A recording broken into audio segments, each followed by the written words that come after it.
who manipulated Adam and Eve into what? A decision. Now, because of that decision that they made, okay, it cast all mankind into sin and death. All right. But here we go again, another decision. God sent his son.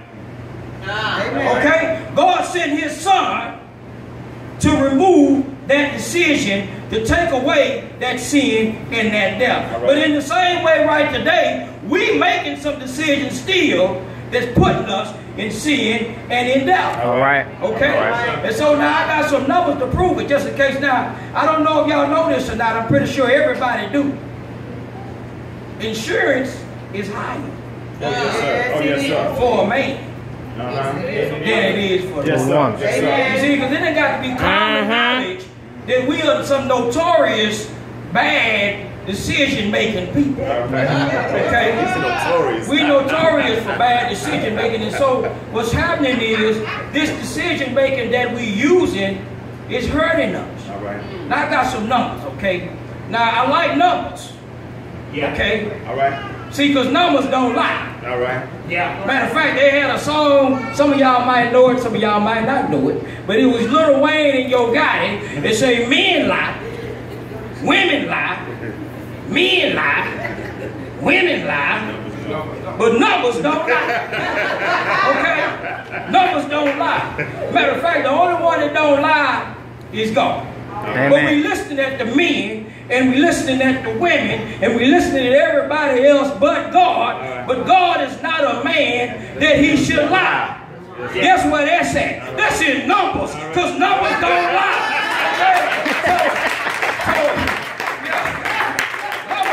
Come on, man. Come on. You better speak, man. Part of the reason that we making these bad decisions that we making is because we listening to the wrong folks. All right. Okay? We getting our source of information from the men and from the women who lie, but not from God who don't lie. Okay? That's where we're going wrong. So that's what happened with Adam and Eve, right? They got their information from somebody else and not from God. And so when they went with that, and that's what happened to us.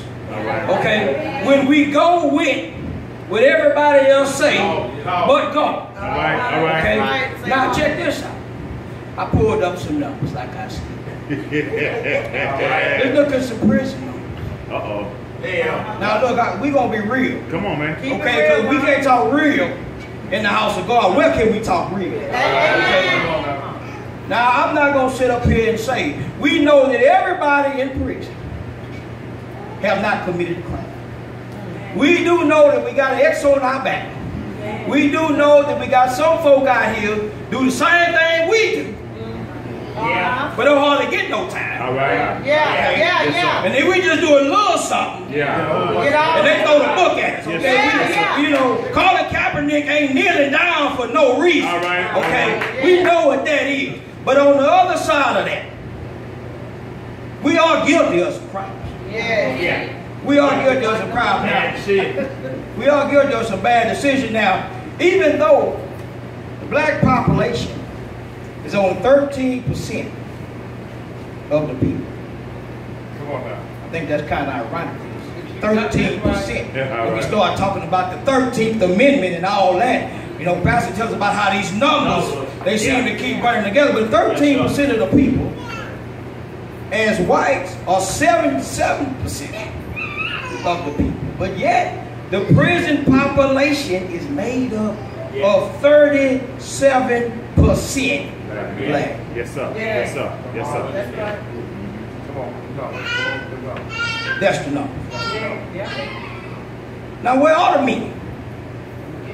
They ain't all in prison. They not all in prison. Okay? A lot of them in prison. A lot of percentage of our population. But I looked up some more numbers. I said, well, let me see if they in church. I say maybe they miss church, and that's why they making so many bad decisions. Well, you know the women outnumber the men in church. All right, come on, man. Right. 10 to 1. Right. 10 to 1. Wow. 10 to 1. 10 to 1. That might be sounding real good for some of the single men. 10 to 1, they're like, yeah, I'm in the wrong. But some of the women, you know, it's kind of slim picking. Okay, so you know, it's kind of slim picking. So, but is it any coincidence that the same group is not in church, is the same group that's in prison? All right. Okay? Because what's happening? It's decision making. Yes, sir. Yeah. Okay, because 9 times out of 10, and maybe even 9.5 times out of 10, you in prison because we done something stupid. All right. Because that's what we do. Okay? We do some stupid things. And so what happens is, what impact is it having on our society, in our world? Does it matter? Yeah. Yeah. Yeah. Does it? I mean, I was at my job and I heard the ladies talking and they say, really? A child don't need no thing. What? I said, Oh yeah. what you mean, man? Gotta be listening good. They don't need no. A woman can do it all by themselves. No, I can't. Well, guess what? I wish I'd had these here numbers here. Okay? Because I'm going to tell you the numbers. Come. Did you know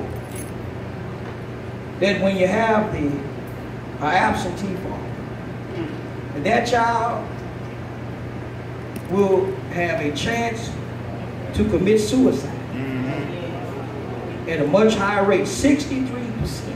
Wow. Of youths who commit suicide. Mama is drove him crazy. Do not have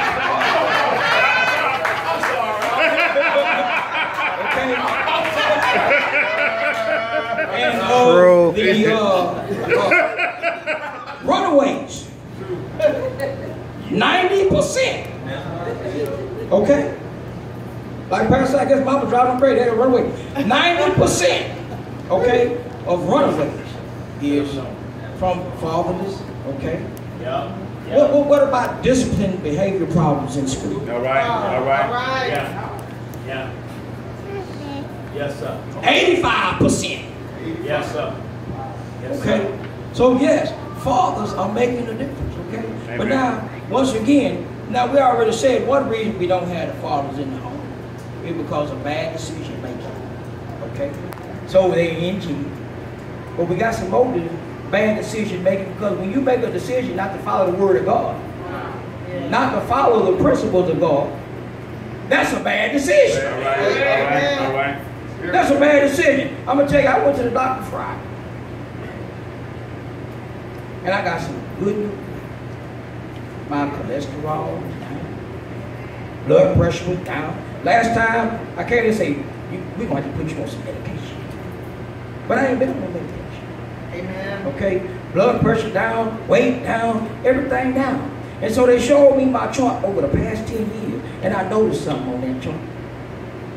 Whenever I was actively serving the Lord, blood pressure down, Come on, man. cholesterol down, Yes, sir. stress down, My. everything down. But when I was backsliding, like I was on one of them breakdancing movies, I saw all of the stuff was up at a high level. All right. You see, everything was up. And I realized, I'm going to tell y'all this quick. I went to the men's retreat, it was way out there, past Prairie View and all that. Okay, now I rode my motorcycle. And I hit that motorcycle, boom, it rained, look at everything. No problems. No problem. It's a street bike, no problem. But on my manual, as soon as you open it up, it say, do not ride on a dirt road. Only on Street. Yes, sir. But I didn't know that when I got out there, that it was a dirt road. All right. And so it's too late now. So I hit that dirt road and I crashed the bike into a tree. Wow. Now I must rode over an hour on all that street. Now is it that my bike fault? No, because I was trying to operate that bike in a way that it was not designed. That's right. Yes, sir. Okay? And so this is why this thing is messing up. Now, we have a lot of hard-working, wonderful, excellent mothers and women. Y'all are doing an excellent job. Amen. Amen. Okay? Amen. Y'all are really doing an excellent job. Okay? But this is Men's Day. We're going to have to talk about y'all on Women's Day. Okay? And so what it is that y'all wasn't designed to do the thing by yourself. All right. Amen. Okay? That's what it is. So like my bike, I'll go back to my bike. Yes. The bike wasn't designed for that. That's right. Okay? God made the system, and he know what he's doing. He made the system for two people to be in it. That's why the enemy comes strong at the men, because he knows any team that don't have no quarterback don't have no chance to win.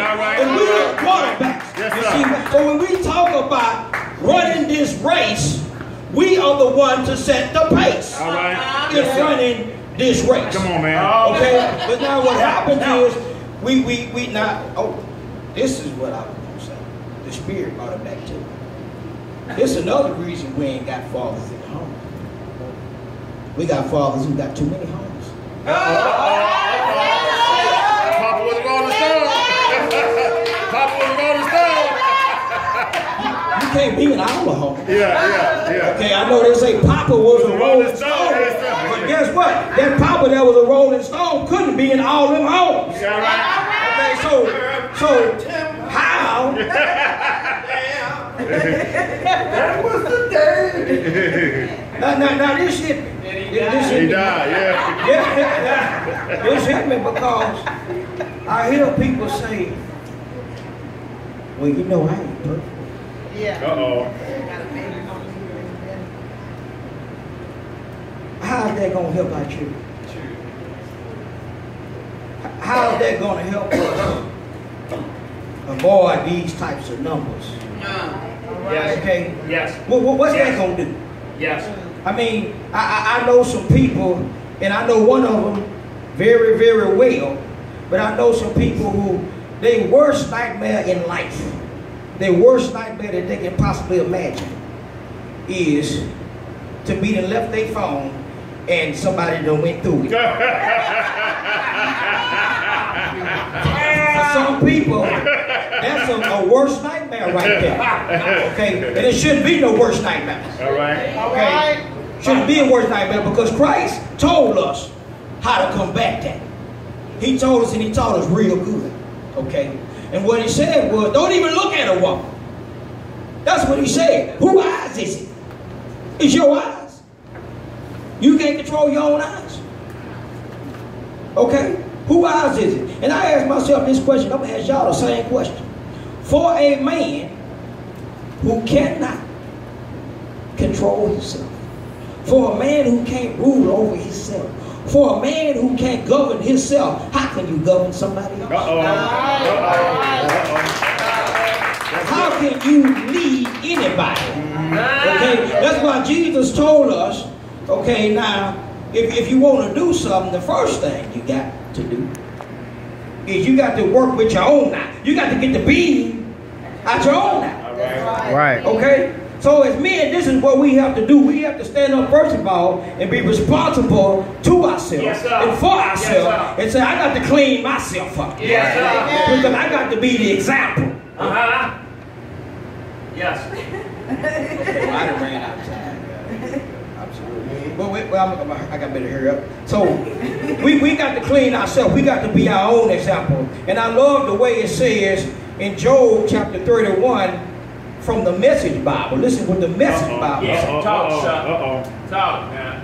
Job said, I made a solemn pact with myself never to undress a girl with mine. Yes, sir. Come on, man. That's your wife. I ain't get no amen on that. I ain't saying that all about it. I'm saying unless that's your wife. Amen. You want to go on and dress up with your eyes and hands and everything else, okay? I But if it's not your wife, you see, and this is a thing how we can avoid it, and we can't say we can't do it. All right. Okay? We do it all the time. Okay? We could be on the basketball court. Hello? Yeah. We could be on the basketball court. I said this was for the men anyway, man. We could be on the basketball court, and we could be coming down the court like this here, and be looking right over here at Pastor Joe and be like, yeah, I'm finna cross this ball up. Yeah, and here Deacon Holiday on the money with the pants. We look where we want to look. We do what we want to do. If you think you can't control your eyes, owe somebody some money. Then I bet you be like, oh man. Let me be looking. No, man, you better speak, man. You already know it's there. Yeah. Why we gotta keep acting like we ain't never seen no woman before in life? All right. It's gonna be the last time. It's our last chance. If I don't look right now, it's never gonna happen. No, but see, what happens is if we keep that, okay? If we keep that. Ooh, wait, man. Oh, I'm thinking, I don't like it bad. But if we keep that, okay? If we keep that, that's another thing that helps keep us in the home. Right. Okay? And now this is the last thing I'm gonna say for real. I don't want to be people get mad when you say I'm finna go and you don't go. I'm gonna go to. It's a very important scripture I want to highlight, and Brother Joe touched on it a little bit, which is I ain't perfect and I can't do it. I know my heart. Oh, I know my heart. Yeah. He sure do know your heart. Yeah. That's right. He know it real good. Yeah. And when I think about that I ain't perfect, I'm finna turn to 1 Corinthians chapter 10, y'all. When I think about that I ain't perfect thing, I remember I used to drive a school bus. And I had a little Chinese kid on my bus. And I looked at his report card, and he had hundreds on it. He had hundreds. And then he dropped down, his lowest grade was like a 97. Okay. So he didn't have all straight 100s. He had some 97s, 98s. His report card wasn't perfect. All right. But my question is, when we look at our spiritual report card, if it ain't perfect, is it at least some A's or is it all else? Okay, because if we ain't perfect, we should at least be close to right up there. All right. You see, we should be. Let me tell you why. Let me tell you why we can do it. And it's right here, Pastor. He already know where I'm going. In 1 Corinthians chapter 10. Am I reading wrong quick? No, 13. And 10 and 13. Okay? This is 1 Corinthians 10, 13.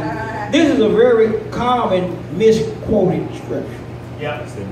Come on, man. Because what do people normally say? They normally say, God ain't going to put on you no more than what you can bear. Is that what the scripture say? No, that's not what it says. That's not what the scripture says. It's not scripture. What do you see? That's what I'm talking about. Men lie, women lie, men lie, but God don't lie. So let's look and see what God said. Okay, what God said is, there have no temptation taken you, but such as is common to man. Yep.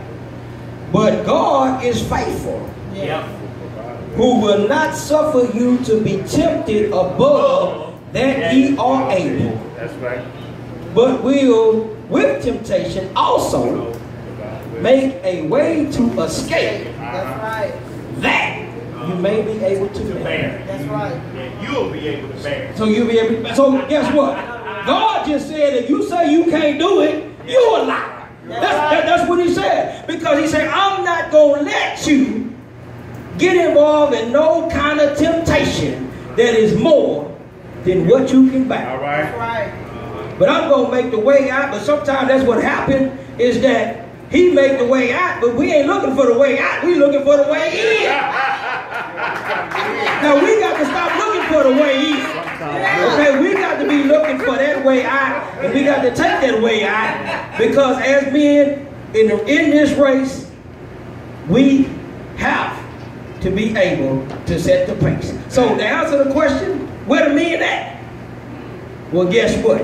When I looked at my situation, I noticed it ain't no 10 to 1 here at NCCT. Amen. Amen. Matter of fact, I know when they say in midweek activities, 90% of the people that participate are women. But guess what I know? Here at NCCT, All right. when we had evangelism